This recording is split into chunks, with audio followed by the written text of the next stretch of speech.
Good afternoon, and welcome to the Reinventing America's Schools webinar, To Open or Not to Open, Educational Equity Under COVID-19.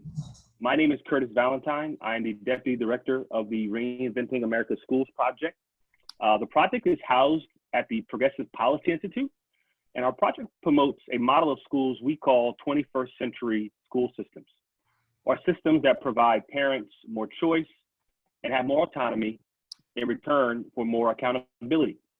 The purpose of this webinar is to examine the health, policy, and budgetary factors school systems should consider before making a decision on school openings grounded in educational equity. And so what I'd like to do now is allow my four esteemed panelists to introduce themselves, to tell us about their work, and just as important, how they're doing. And when I ask this question, I mean it sincerely. We're living through a pandemic, and we understand that we are doing the best we can. And so without further ado, I will start with you, Dr. Wen. Can you introduce yourself, your work, and how are you doing? Thank you very much, Curtis, and thank you to everyone for joining us today.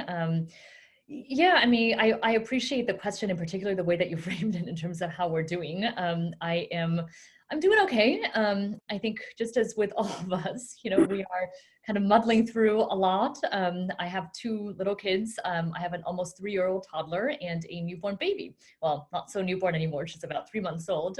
But I'm trying to, I think along with all of us, trying to figure out how we work from home and juggle kids and everything else too. But I got so excited with thinking about this part of it that I forgot the first part, which is, who am I? So I'm an emergency physician and a public health professor at George Washington University. I previously served as a health commissioner for the city of Baltimore. And a lot of the work that I'm doing now is around pandemic preparedness and response. And I'm spending a lot of time, for example, working with governments and schools and businesses thinking about safe reopening. What are the criteria for reopening, and how is it that we can all do our part to protect ourselves in the wake of this pandemic? Thank you so much. Alma Marquez, how are you doing? Thanks for asking, Curtis. I'm in California and in LA specifically. Fortunately, the weather outside has been beautiful, and that has really lifted my spirits because the last couple of weeks have been really difficult. I celebrated a birthday on Friday, and I'm so grateful to be alive. But I was also really sad because I wasn't with my family, and we didn't get to do the shenanigans that we typically do, as a family on our birthdays. And so it was hard this is the first time I've ever been away from my family. And from my dad, my whole life. So it's definitely a shift, but I'm just really trying to live in gratitude and being grateful for everything that I have, my health being, at the forefront of this, and the opportunity to just see another day. I mean, that's really how I feel today, And I started a network of women called La Comadre, and in Spanish, comadre is, it translates to co-mothers. And we have a statewide network here in California, which, as you all know, is the largest state of the union in terms of students in public schools. And we are now growing our network nationally.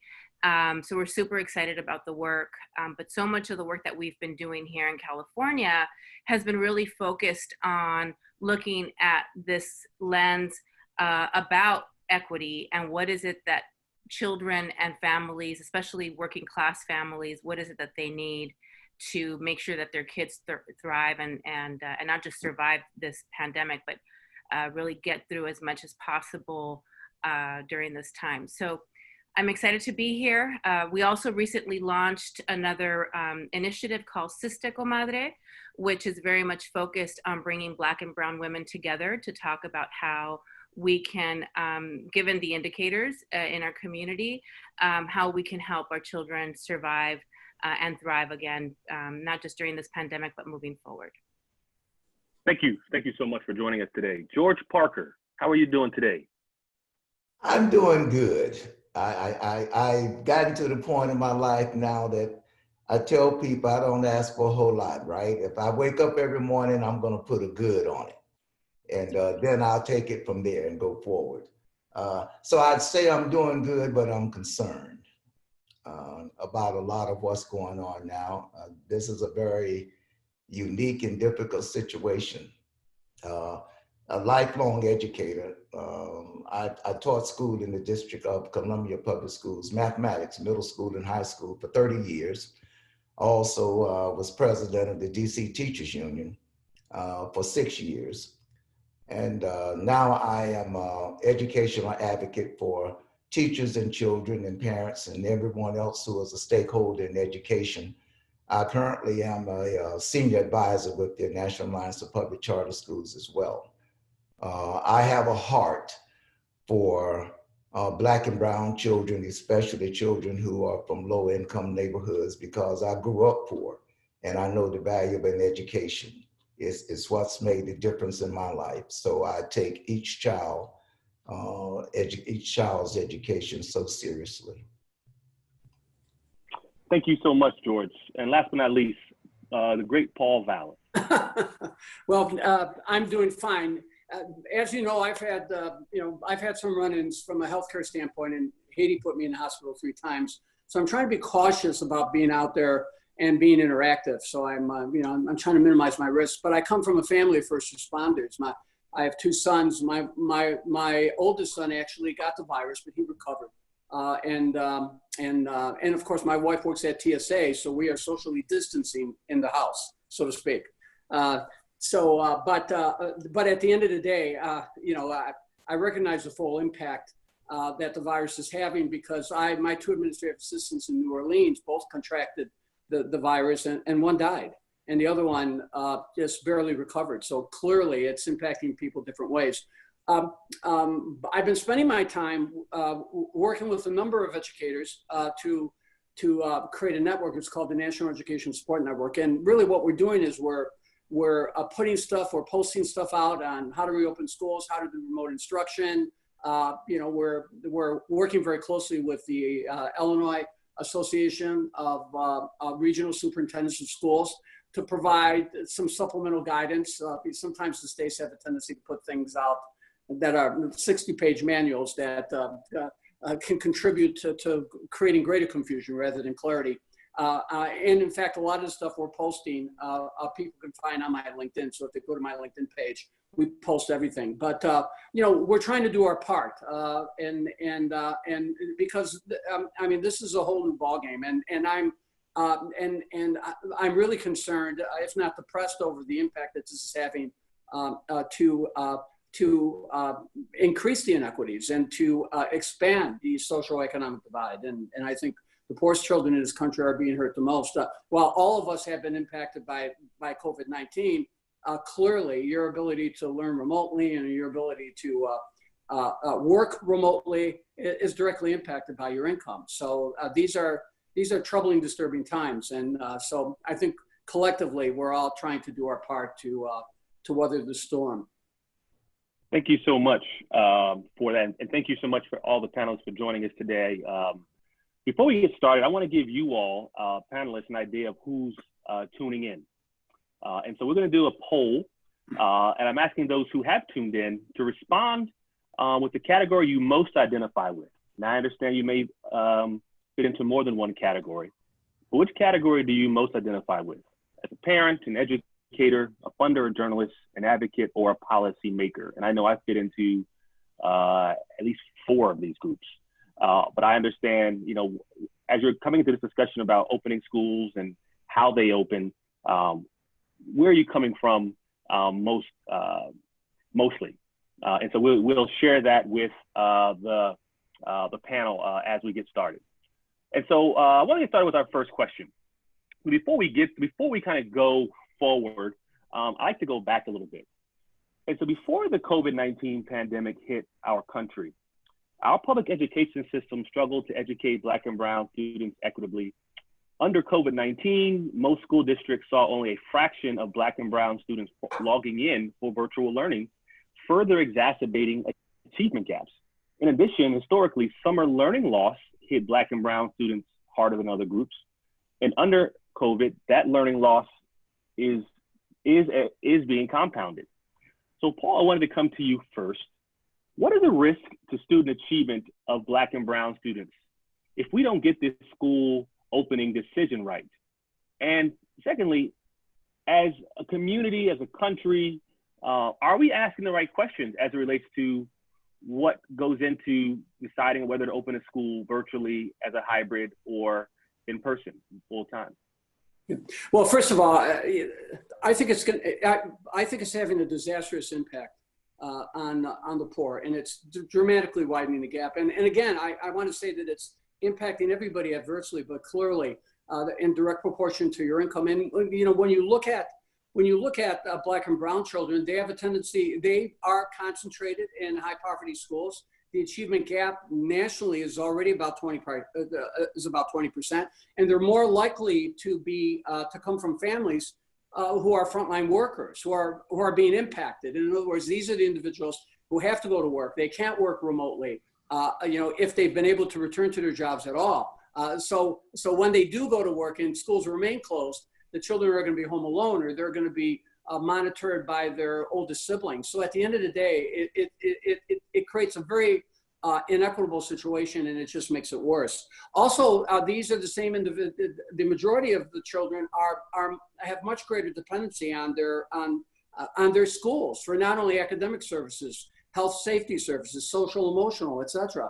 You know, so they are much more dependent on their schools.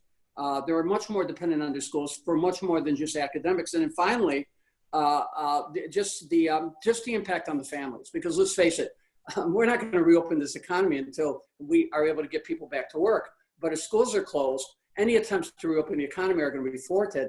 And there's going to be a tremendous impact. There's going to be a tremendous impact on our poorest communities. You know, I think Alma the other day put out some statistics, and I won't steal her fire, about the very low percentage of both Latinos and Blacks who can work remotely, who can work at home. So at the end of the day, the divide is significant. When I went to New Orleans to help rebuild the schools after Katrina, I didn't go down there until well over a year post-Katrina, in part because they couldn't get the schools open. And when the children returned to school after that extended time not being in school, they weren't 1 year behind, they were 3 and 4 years behind. And we have children on the margins right now that are going to be suffering severely. There was an article, I think it was the Boston Globe, about the Boston schools, where they talk about digital dropouts. You know, we worry about high school dropouts. During the first month or two of their online programs, 20% of the younger kids weren't even participating. So at the end of the day, the consequences are going to be long-term, and we've got to think about that. We've got to think about the long-term consequences and the long-term risks when deciding how to prioritize about getting schools reopened. Thank you so much. And before we go to the next question, I just wanted to give you all a feel for who's listening in and who's watching. About 30%. So you could see the largest group being advocates, but educators and parents not too far behind. At the same time, we do have representation from other groups as well, but we do have a pretty diverse group of folks listening in right now, and I'm glad that each of those groups are well represented on this panel. And so we think about sort of, you know, the idea of going into the fall and deciding whether to open or reopen, or how to open. Currently, school reopening debates are framed as a binary decision. Either it's student-teacher health or it's student achievement. Dr. Wen, is that a false choice? Can we reopen and keep students and teachers safe? Yeah, I appreciate the question and how it's framed, because I think so often a lot in this COVID-19 pandemic has been framed as these binary and frankly false choices. First, we heard about opening the economy versus public health, when actually public health is the roadmap to reopening the economy. You know, when I was the health commissioner for the city of Baltimore, I also oversaw our school health. And I also saw how much Schools are also the way that many children depend on, not only for their educational achievement, but also for food. That 80% of the students that we served depended on their schools for free or reduced lunch.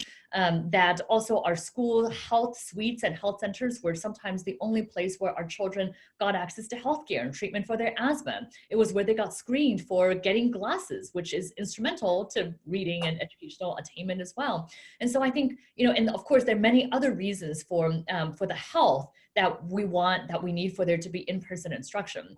But I think there's another component of this as well, which is the other side of it.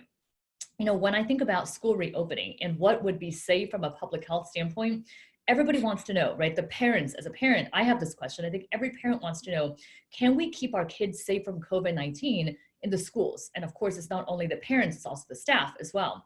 But how can you keep a school free from COVID if the entire community is awash in the infection? If you have a community that's a hotbed of infection, let's say that 1 in 100 people in the community have coronavirus, and we know about asymptomatic spread, that maybe up to half of all the spread occurs from people who don't know that they have it. Well, imagine if you have a community where 1 in 100 people have coronavirus. If you have a school of 1,000 people, that's 10 people walking in on day 1 who have coronavirus, just on day 1. So an outbreak is inevitable under those circumstances. So in places that are undergoing rapid surge, it's not safe to reopen because you would not want that many people congregating in any other circumstance either. It's not just about schools. You also don't want 30 people or thousands of people congregating for some other purpose. That is very different though from the question of, are schools safe to reopen? In many parts of the country, it is safe for schools to reopen, provided that they implement the guidelines that the CDC recommends when it comes to physical distancing, stopping congregate areas, making sure that we wear masks and so forth. So I do not see this as a dichotomous binary choice. I'm glad that the question was asked. And I think at the end of the day, we can do both. It's possible to do both. We've seen other countries do both. And we have an obligation as a society to provide the resources that are needed and to provide the supports that are needed to ensure the health and well-being of our students, but also critically teachers, staff, and their families too. Thank you so much. And Alma, from your perspective and the parents that you work directly with, as they're hearing districts decide whether to open or open as full virtual, hybrid, full in person, do they see this decision as binary? Do they see the decision as, my child's health versus my child is not getting the education they need using virtual full time? I think that it's definitely not a binary conversation for parents. I think parents are absolutely concerned for all of the reasons that Dr. Wen described. They're concerned about what's happening in their community because they know that what happens in the community very much impacts what's happening in their home. But I also know that parents are very much concerned about two major issues in addition to health. One is the economy and how so many people, as was mentioned by Paul earlier, so many people don't have the luxury of working out of their home. And so they have to go out, and that's the only way. They're like living on the fringes. They live paycheck to paycheck. And so their ability to survive and feed their children and house their children is very much connected to the economy. So that's the first thing. And more we're hearing from all of the parents that we work with is their very serious concern about learning loss and what has happened in communities where they're not as well resourced, or frankly, where children are not as prioritized as they are in other communities, right? And I'm talking about institutional priorities. And so, for example, we have a very real digital divide where people who live in low-income communities have not had access, not just to technology, but they don't have access to the internet. And so one of the benefits of COVID, frankly, was that in 30 days, there was this surge of getting every child a computer so that kids could learn digitally. So that's, I think, something that we need to be thinking about, that the truth is that even though there hasn't been as much of an emphasis on digital learning and making sure that kids are actually learning, that there is this heightened awareness that there has been a digital divide and inequities. And so it's exposing from our perspective, the inequities. So it gives us an opportunity to solve the inequities. And I think that's something that we need to talk about, that parents have very much said, and I'm talking about the middle class parents with whom we work, and also the working class families with whom we work. They've said the same thing, that they've all experienced challenges with digital learning, but some have felt it much more difficult because they haven't had access to digital technology or internet access, or if you have a modem, that modem is not going to be strong enough for 4 children if it's designed for a one person to be online at a time. So there's a lot of inequities that have come up. And I think that we need to be thinking about the solutions holistically, both as a community and as institutions that should be thinking about what do children need first.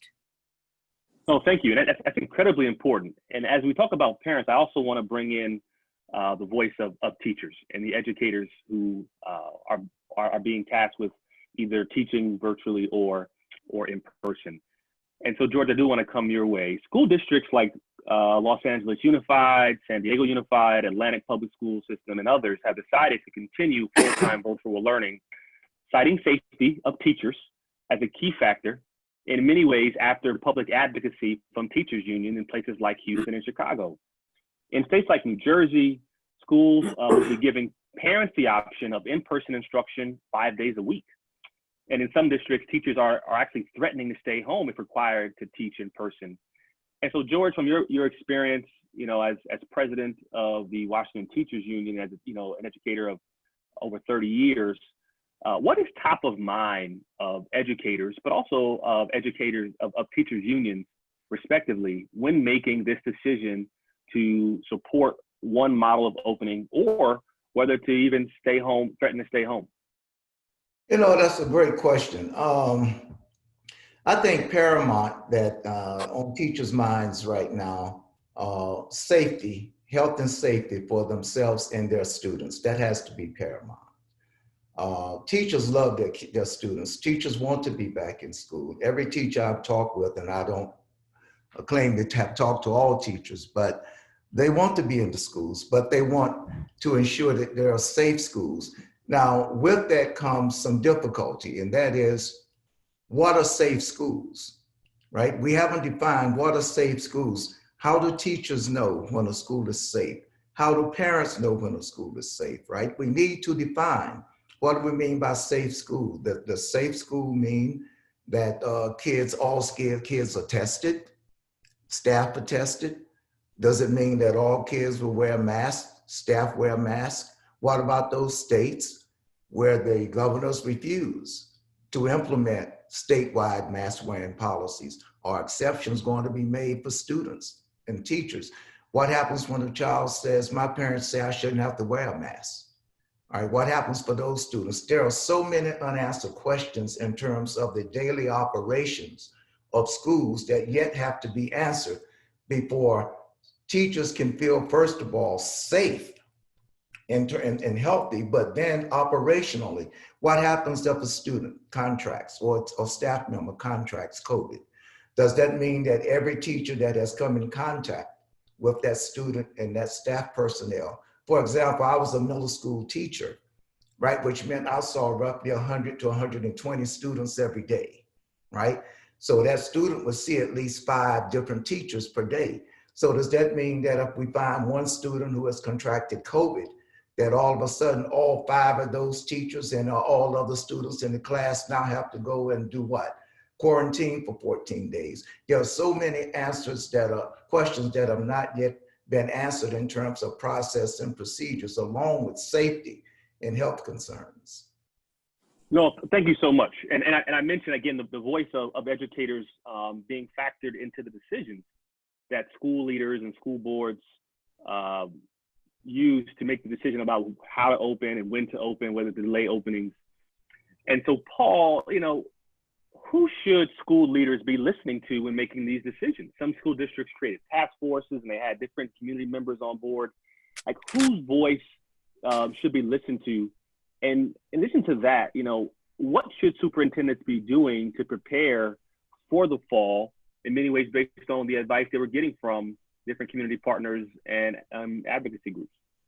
Well, first of all, you have to listen to the science, and you have to be guided by the science, as Dr. Wen pointed out. I mean, look, in Illinois, there have been, through July 8th, only 4 fatalities linked to COVID, individuals under the age of 20. So clearly, younger people are not being impacted the same way. But again, young people come into contact with older people, and that creates a risk. And obviously, if you're in a community where there's a surge, as Dr. Wen pointed out, it creates a heightened risk. But at the end of the day, it's got to be driven by the science. But you also have to listen to the parents, and then you have to listen to the teachers, and you need to begin listening and communicating to them early on. You know, while many states have been late getting out their guidance about how to reopen schools, you know, kind of the common measures that significantly reduce the spread of the virus have been out there. I posted stuff in late April and early May. I mean, what have the schools been doing? I mean, we know that if you screen, we know that if you mask, we know that you know, if you have quarantine procedures, we know if you socially distance, we know that if you got cleaning protocols, so where you're constantly cleaning and disinfecting, that this is going to reduce the chance that the virus is going to spread. So have we been planning on that? Have we been stockpiling our supplies? You know, let me give you just one classic example. I did analysis the other day where I looked at companies that will provide not only masks, but shields, plastic shields, partitions that separate the desks, literally. So you're enclosed in plexiglass, and the kiosk facial recognition testing. And for a school of 500, the cost of securing all that equipment and installing all that equipment and operating and maintaining it was $50 a kid. It was $25,000. The point that I'm trying to make is sometimes we get paralyzed because we're not looking at this thing, you know, in kind of a simplistic, basic way. I mean, there are key elements to significantly reducing the virus and the spread of the virus, and there's steps that you can take. There's steps that you can take to make the school safer. While the ultimate decision has got to be made, based on the advice of the scientists, of the physicians. Ultimately, schools should have been working in the past weeks and months to gear up, and so obviously there's a rush to do that now. So, you know, I don't think reopening schools is cost prohibitive. You know, I think if you have a game plan and you follow the science, you follow the guidelines, you can certainly give your schools the equipment and the tools to make your school significantly safer. No, thank you. Thank you very much. What we're going to do now is actually go back out to the audience, and we want to hear your voice again. And this is on the information you're using to make your decision about whether to open up, whether it be virtually as a hybrid or full time in person. And so as you're thinking about the factors that really played the most impact on your decision about whether your child's school or the schools in your community should open and how, what was top of mind for you? And I say top of mind, I want you to choose one. Was it student and teacher physical health? Was it sort of student achievement and the achievement gap and the summer learning loss? Was it school safety and distancing plans? Was it whether schools were, as Paul mentioned, really, you know, putting in plans and safety plans to ensure that there was distancing and partitions and the like? Was it student mental health? Was it the idea that your child has been home for so long that you're concerned about their mental? Or lastly, is it about the economic impact and the idea that schools not being open make it much harder for parents to go back to work, especially for those who can't work virtually? And so of these 5 choices, what do you believe had the most impact on your choice on whether your child's school or schools in your community should go 100% virtual, a hybrid, or full-time in person? And we wanted to kind of get a feel for where your voice was on this. That being said, Dr. Wen, I do want to come back to you. In spite of President Trump's threat to defund school districts who don't open, it remains a local decision. School districts that have announced in-person instruction, a hybrid model or virtual model, all did so with public health in mind or as a factor. What are the public health implications of students remaining in a virtual model, both short and long term, And what are the public health implications of students and teachers transitioning to in-person instruction, short and long term? Yeah, it's a great question, and we could spend an entire hour on this, but we will not. I talked a little bit ago about the reasons why students benefit from in-person instruction. I mean, this is why the American Academy of Pediatrics and major medical societies have come out to say, look, children belong in school. We need to be prioritizing that and having that as our goal as much as possible. And in fact, the single most important determinant of whether it's safe for people to go back into the school is what is the level of community spread. And so I've been saying, and I think a lot of public health experts have been saying, we as a society have to get our priorities right. If our priority is that schools have to open in the fall or at some point, that we need in-person instruction at some point, that we need to be doing our part right now to suppress the level of infection in the community. Mm-hmm. You're not going to get it down to zero, but you could get it down to very low, as other countries have done. And maybe the priority should be schools and not bars, to think about this in the most terms, right? Yeah. If the priority is let's get schools open, maybe we need to be, especially in these hotspot areas, closing bars, closing indoor restaurants.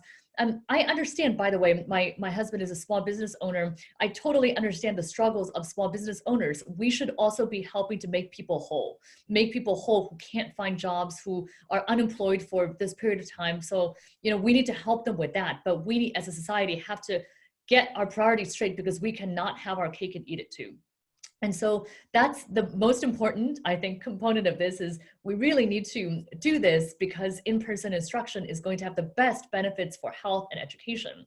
Now, there are risks, even if we are able to contain COVID-19 and suppress it to a level that's acceptable. And that would include something like test positivity rate in that area of less than 5%, having tests available so that people are not waiting a very long time, but having test results within 24 hours, making sure that there is a consistent decline in the number of cases, let's say at least over a 7-day period, but ideally over a 2-week period, in order for that surge to be considered to be over.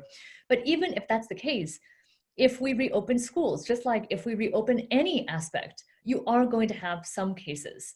And this is the reason why having those precautions in place to try to physical distance is going to be so important.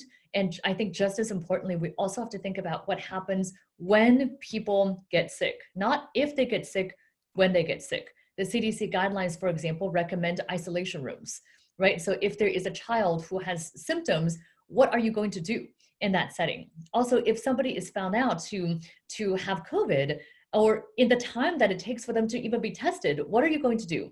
Are you going to close down the entire school? Are you going to be just closing down the teachers and the students for that period? I mean, what exactly is the protocol that's going to be done? And I think these are the questions that we should all be considering right now, and not waiting until schools have already reopened, because ultimately that is about safeguarding people. And just one more thing about this, because the question was also about health risks to other people. Children do not live in a bubble.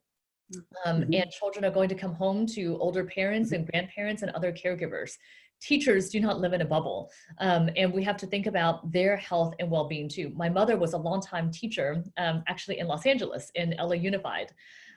She had breast cancer.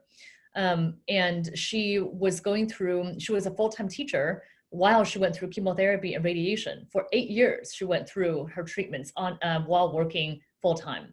We have a lot of teachers. The Kaiser Family Foundation study found that 1 in 4 teachers they are at serious risk for severe disease from COVID because of underlying health conditions. And so we really need to be thinking about all of these as we consider the pros and cons too. I'll mute myself. Thank you very much, Alma.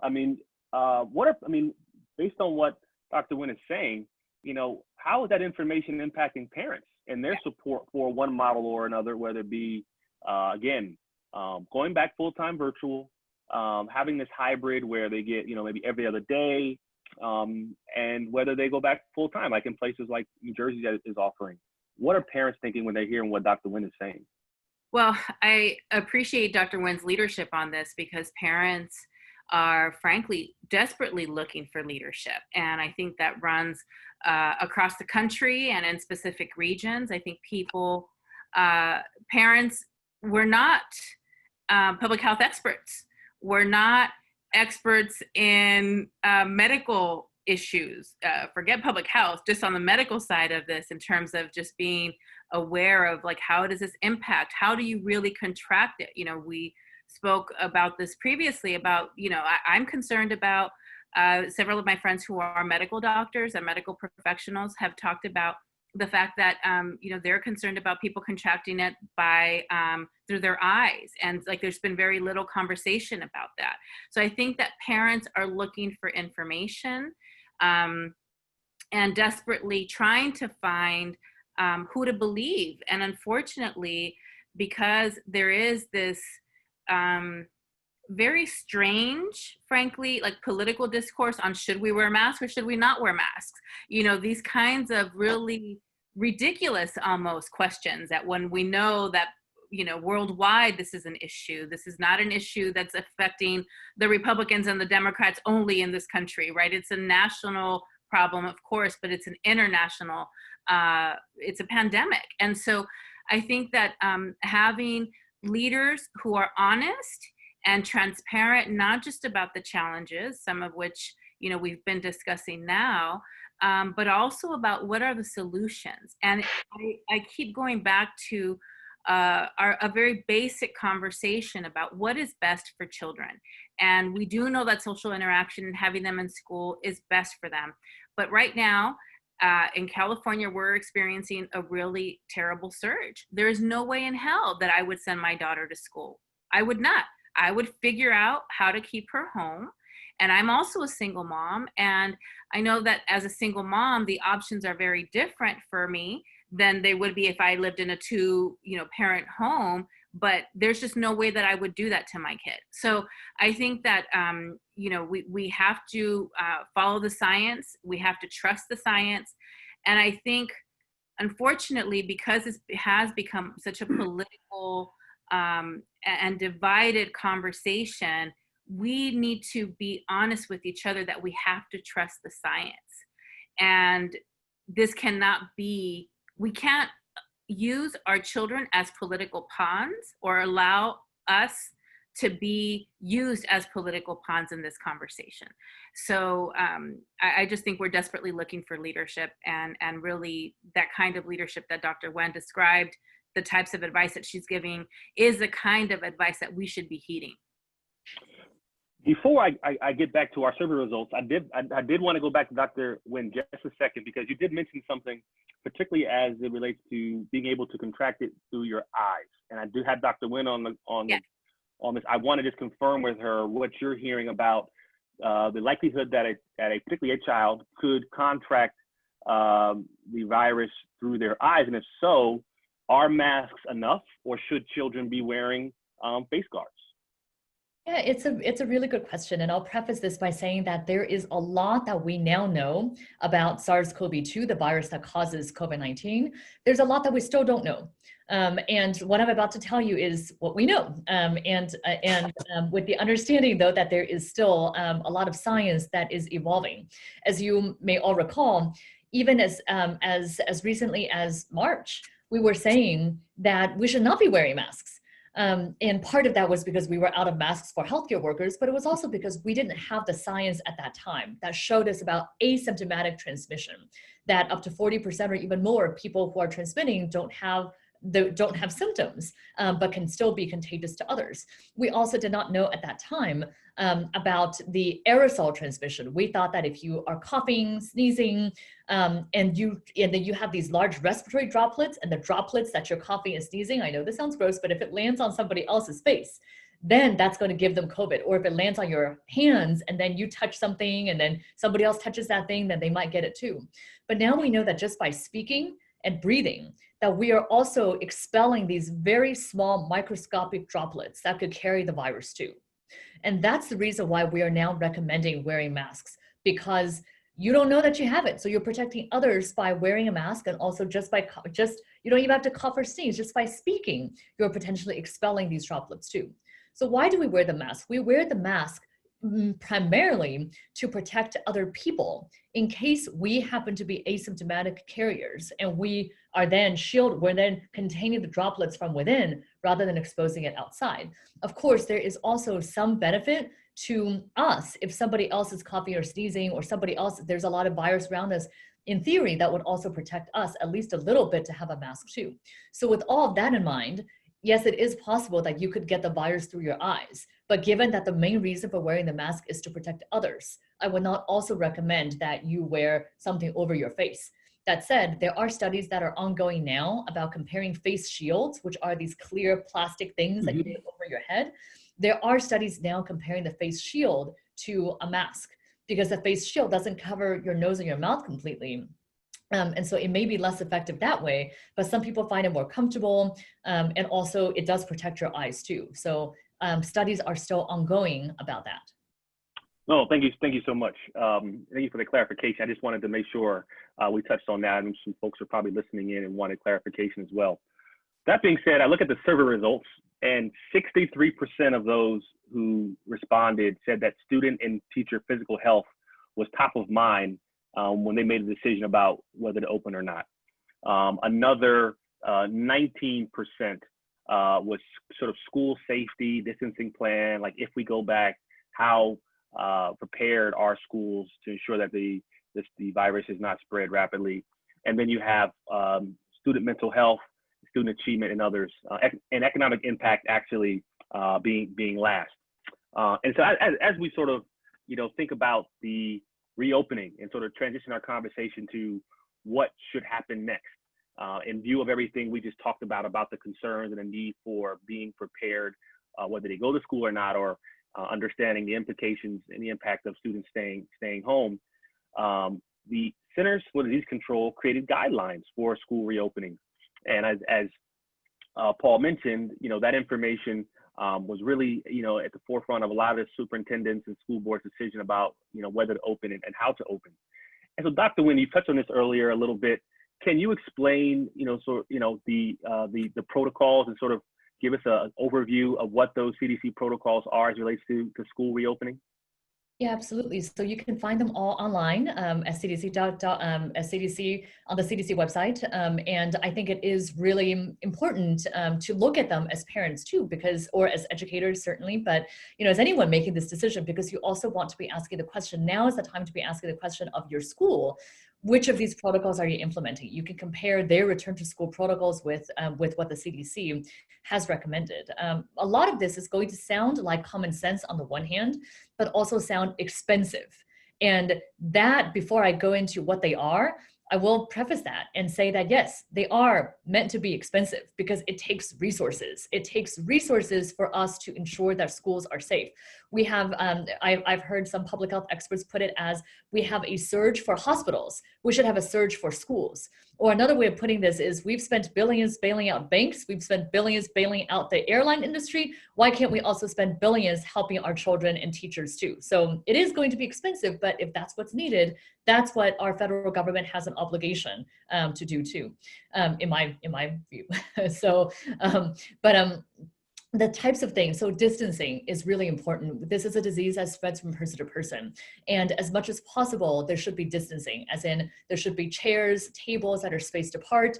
For that to happen, very likely schools will need to have some kind of staggered schedule, which will be very difficult, especially for schools that are already facing significant economic hardships. There will also need to be new cleaning procedures and looking at airflow and ventilation. We talked about masks earlier, but not just masks, but other personal protective equipment that staff and may have. In addition, there needs to be screening procedures that are put into place. CDC actually is not recommending temperature screenings necessarily, but symptom screening is something that's really important. And you may need to hire additional people in order to do that symptom screening. Another component that we briefly touched on earlier is the concept of isolation, that you may have a child who is ill or is suspected to be ill. There needs to be some kind of place that they can be in order to be isolated from others, at least until they can get to a place in order to be tested. Well, that is much easier said than done. Even many school health suites don't have a separate room that you can place a child in, and you may need to train the staff to figure out isolation procedures, and very critically, also figure out what to do next. You know, we have a major issue in this country with insufficient testing. And I just want to flag this because I don't think this has been talked about so much in the media or in planning, is if we have a backlog of testing for 2 weeks, what are we supposed to do in that period of time? So a child tests positive, or a child is suspected to be COVID positive. Does everyone in that class stay home for 2 weeks? And what about their families? Are they also supposed to all stay isolated and not go to work for 2 weeks? I mean, you know, we really need to solve the testing issue as something that's necessary for our schools to get up and running as well. So, I mean, there's much more that the CDC is recommending, but you can see from all of this how one thing leads to the next. If we need to space out desks, for example, we also need to space out bus routes. We also, you know, if we're going to have a hybrid option, we also need money for technology, all these things that you as educators know much more about than I do. But all this is to say, we cannot take shortcuts, because we have seen already what happens when we try to take shortcuts in COVID-19. We've seen when the economy is reopened too soon, when all these businesses are reopened too soon, when people are up and about and we try to take shortcuts, there is a predictable outcome, which is that people get sick and some people will die. Thank you so much. And George, listening to Dr. Wen, if fully implemented in a school, whether it be partitions, whether it be that's 6 feet apart, how will these protocols impact the average teacher and the way they teach? Great question. I think, and that's one of the things that has not been discussed enough, and that is, there are some people who believe that we can go from where we are back to where we are, to where we were. In other words, some people visualize schools when their kids go back to school as being they're going to pick up where they left off. This process is going to be very disruptive to the normal flow of the school day. Teachers and students are going to need an adjustment period. And during that adjustment period, there's not going to be the same level of academic learning going on that we had when we left schools, because kids, first of all, are going to have to adapt to all of a sudden a new environment in which they're unfamiliar with. Kids aren't used to talking to each other 6 feet apart. They aren't used to learning with masks on their faces and et cetera. Teachers aren't used to teaching where they can't hug a child, especially in elementary school. So it's going to be an adjustment in terms of teachers adjusting to the new teaching environment, students adjusting to the new learning environment. That's going to be disruptive. So the expectations of the quality of learning that's going to take place whilst teachers and students and administrators are trying to adjust to these new protocols, it's going to decrease the level of academic learning that is occurring. And I think we should expect that. But one of the things that I also wanted to say about this is, I hope we don't put so much focus on in-school learning that we overlook a great opportunity here.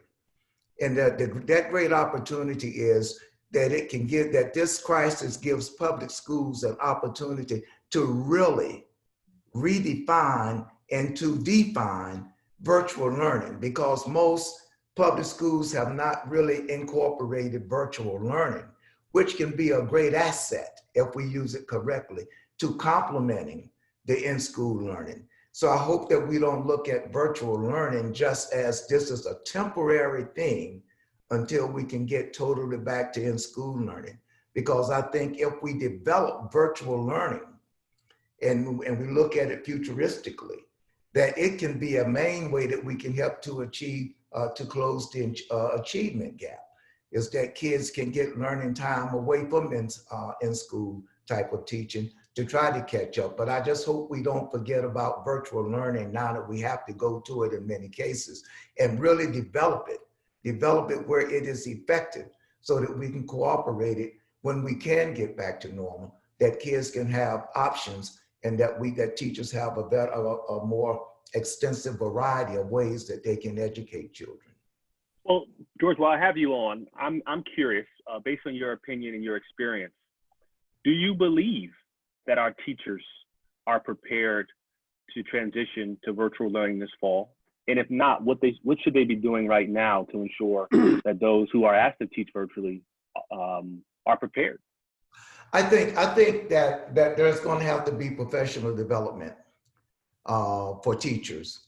And there's going to have to be a lot of repetitiveness in getting students to adjust. Look, I taught middle school, and anyone who has taught middle school, you know how difficult it is to get students to follow rules on a daily basis. Now you're asking them to follow health and safety rules in terms of social distancing and et cetera. It's going to be a task to just get students to comply because of their ages and because of just how they adapt and adjust. What was the last part of that question? I just lost it. No, I was saying, what should they be doing now in order to be prepared to teach? Well, I think clearly schools need to be thinking about, okay, what can we realistically get done the first quarter, right? They know there has to be periods of teachers making adjustments, so they need to have professional development. But right now, school leaders should be putting together professional development sessions for teachers to get them prepared for what it's going to be like when they come back to school. They need to be preparing for what students are going to do. What kind of resources are teachers going to need just to carry on the educational part of what's going on? Not to mention masks. Who's going to provide the masks? Do teachers have to provide their own masks, their own PPE, all of those kind of things? But I think from the standpoint of leaders, they need to be really providing professional development for teachers now. They know that teachers are going to be coming back to a totally different environment. And that needs to be going on now. Thank you so much. Alma, these protocols, particularly as it relates to some of our English language learner students who, from my understanding and speaking to some English language learning instructors, they need to see the students' lips when they're teaching a lot of these things, particularly, again, English as a second language. And when you're wearing your mask, obviously, the educator cannot see their mouth. And so, how do these protocols, again, if adhered to, impact student learning, but particularly students, Black and Brown students who, as we had said all before, were at a disadvantage even coming into this and struggle to be educated equitably prior to COVID? Yeah, this has definitely been something I've been worried about, frankly, since January when I saw this thing, starting to unfold in different parts of the world. I knew that we were going to be woefully ill prepared. And frankly, I think that a lot of leaders, for different reasons, including some political reasons, don't want to have real honest conversations about what do children need. They don't want to be honest about what it's going to take for us to reshift or to shift and reprioritize students as the priority and put them at the top of the conversation. And I think that specifically, this gives us an opportunity to look at each student individually because every student is different. I've heard from parents that some parents are happy because their school, some of these are charter schools, figured out the digital piece very quickly. Mm-hmm. And so they were able to get it together fast. And so they've been able to see their kids actually thrive digitally. And then we've been in conversations with other school districts where, or parents from traditional schools where the kids are in larger school settings. And because they're in larger settings, those systems have taken longer to get it together, if you will. And so that's been more difficult for parents because they've been looking and they haven't been able to find it. We know that there's promising practices. For example, there's schools in the Central Valley that have done really exciting things to help support families where they're helping them, for example, with individualized learning programs. So each student has an individually designed program that's designed for them. So they're not kind of paddling everybody together and expecting everybody to learn the same way. So we know that there's things that can be done. I think the reality is that we need to have a holistic approach to the pandemic. And we need to know that teachers are very important, absolutely. Teachers' assistants like my mom, who worked forever as a TA at LA Unified too, they're very important. Making sure that we're having conversations about what do parents in these communities that are under-resourced, where they're not getting the money that they should be getting, how do we make sure that the money follows the kids? That's another really important issue that we need to be talking about, so that there's not this free-for-all, here's all the money, everybody can take their own, you know, whoever has the most political power gets the most money, but instead, how do we make sure that the money is following the kids? How do we make sure that the special needs children are being taken care of and that their loss of learning isn't exponential? How do we make sure that English language learner students are getting, again, that individualized learning support? How do we make sure that children who have compromised immune system or are disabled and therefore more apt to getting sick, how do we protect them in these conversations? So there's a lot of different elements that we need to be thinking about. I think the reality is that this pandemic has really brought a huge spotlight in our country to the conditions of public schools. We have always, some of us who've been doing this work, I've been doing this work for 20 years, right? And my mom was a TA, but also was a community organizer, a parent organizer. So I've been a student of hers since I was 5 years old. And I've seen a lot of the inequities because I experienced them because of where I grew up. But this pandemic, I think, has shown everyone across social economic status, across racial, diverse groups, that this is definitely an issue that we need to grapple with as a country. And I think we have to be really focused on how student learning is the priority. We need to talk about student learning despite whatever model, if it's full virtual, hybrid, in person, we need to be thinking about what do the babies need? How do we help them first? And really shift our understanding of public schools that it can't just be a systems first conversation, it needs to be a child first conversation. Thank you. And Paul, I want to get to you particularly, and Dr. Wen kind of teed this up around the budgetary impact of these protocols, but I also want to throw something in there as a relate, and Alma brought this up, this idea that how schools are run and school system runs school models, and not necessarily the virtual versus the hybrid, but this idea of traditional public and charter schools and the autonomy that a lot of charter schools have to function. And there's studies that are coming out now that saying charter schools were a little bit more responsive prior, you know, as schools were closing. Can you talk, one, about the budgetary impact of these CDC protocols, but two, where does autonomy fit into how we respond to these protocols moving forward and ensuring that we have educational equity as opposed to having really bureaucratic systems getting in the way of schools being able to respond rather quickly to the needs of an individual school in very large school districts? Great, in 2 minutes, right? All right, you know, let me just say this: there's going to be another stimulus bill, and while Trump can't take money away from schools, they're going to try to put conditions on the doubling of funding to local school districts, earmarking. They're going to try to earmark as much of that money as possible to the reopening of schools. So that's the way they're going to use that as leverage. Look, the bottom line is you know, I think there is money to make the type of public health investments that are part of the solution. I agree with Dr. Wen that the science drives whether or not you reopen schools, and obviously the spreading of the virus to the more vulnerable adults, obviously all the more reason, almost takes priority. But at the end of the day, you know, the purchasing of the masks, the purchasing of the plastic screens that can cover the whole face, the placing every child's desk in a plexiglass enclosure, having plexiglass in front of the teacher's desk.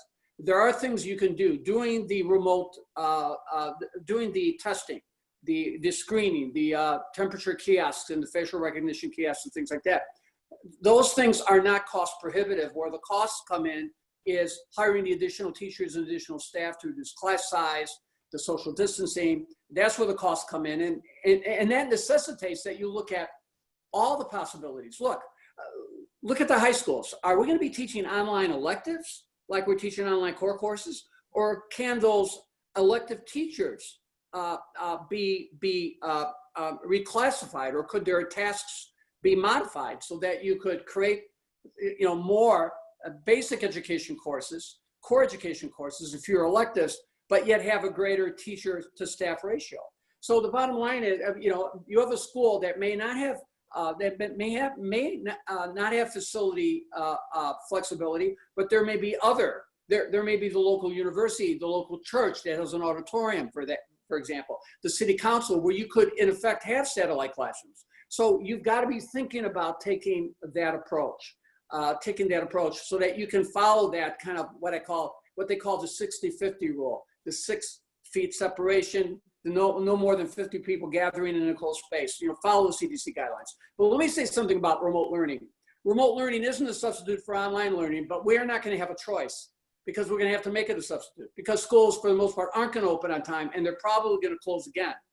And if you build the type of remote learning system that can provide continuous education, then when we get back to the new normal, you'll be able to increase instructional time. You'll be able to offer more educational choices. You will, in effect, be able to enhance instruction. But what's going to be critically important is that superintendents work on both ends. They work to implement the health safety plans while they're building a remote learning system. And the remote learning system is not downloading. The remote learning system is synchronizing. It's so that the instruction is live and the instruction is continuous. And the instruction is continuous. And we're going to have to accept the fact that when schools reopen, when they reopen remotely, we're going to have kids that are much further behind than they ever were. So we're going to have a recovery plan. And that may mean, if we're going to go remote, if we're going to be too dependent on remote, that we may have to go remote year round, and we may have to teach into the summer, because nothing closes the achievement gap faster than instructional time on task. So we are going to need to build this type of real substantive remote learning system, while at the same time recognizing that we can no longer be confined by the normal school year and the normal summer months. We're going to have to provide continuing education services to give these children, who are in some cases light years behind, an opportunity to get caught up. And Paul, just to kind of reiterate my question, are there certain types of school models, meaning charter or traditional public, that are better suited to do that? And if not, one model or other, are there certain levels of autonomy that schools should have in order to respond rather quickly, that a lot of charter schools have, but also traditional public schools have been given by school districts? Well, there are schools that are doing it right, and there are models out there. If you're a superintendent, you find the best online curriculum instructional models, you use them, you standardize them, and then you train the teachers. As George pointed out, constant training and monitoring. And right now, unfortunately, that's not being done now. But let me just make a point. This is where you look at the issue of school choice. If there are schools ready to open, and local schools are going to be given the autonomy to open, if you have schools that have superior educational models, let the parents have those choices. There were cases where certain charter schools were up and online. They're operating. They had the type of synchronous live online training, online educational services that the parents like, and they were blocked from enrolling kids because they were because they were limited by the number. So why not give people the choice to, in effect, select other schools? Or why not allow high schools, if they're limited in their ability to provide remote learning, why can't they contract out with educational providers who do have quality programs? Then they can offer those programs, and then the teachers can monitor those programs. Or why can't you use a model like the Crystal Ray model? I mean, if you want to reduce the school population and get the kids off the street and get the kids engaged, why couldn't the schools have morning shifts where the kids are taking their core courses, and in the afternoon they're in work study electives? Crystal Ray, half the day is spent in school, half the day is spent on the job. Google Crystal Ray. They have 32 They have 32 of these schools across the country. They're extraordinarily effective, particularly among minority children. So at the end of the day, you know, we've got to be open. We've got to move beyond the taboos. And finally, particularly for kids who are underachieving, we're going to have the type of instructional system like the Khan Academy preaches, where mastery is what's important. Moving kids to the next benchmark rather than just giving them a cut score grade. We're going to have to realize that the kids are going to have to make up for lost time, and we're going to have to be patient with them. So we're going to have to move them progressively along. So I think those are the things that we have to do. No, thank you. And we ran over a little bit. I know, you know, we told you 4 o'clock. There was some information around 4:30, but we wanted to make sure got you out at 4 o'clock. We ran a little over. Dr. Wen had to jump off. So I want to thank the 3 of you for all the work that you do in this space, particularly at this time. Really, you know, my prayers with you and your family to stay safe. Continue to do the work that you're doing. And we will be sharing this video out and also some links to the work that George and Alma and Paul are doing individually. So if you're listening in and you want to stay connected with their work, we will be sending out links to their work. As we wrap up, you know, just want to thank you all for all that you've done and for joining us today. Thank you everyone for tuning in. And we look forward to, you know, hearing, you know, positive stories this fall semester for how schools are responding to this COVID. I know it's really tough for people, but it's important that we are flexible, that we are adaptive, and that we give parents and educators and school leaders power to make the best decisions they believe possible for their students. So thank you so much, everybody. Have a great day. Thanks for having me.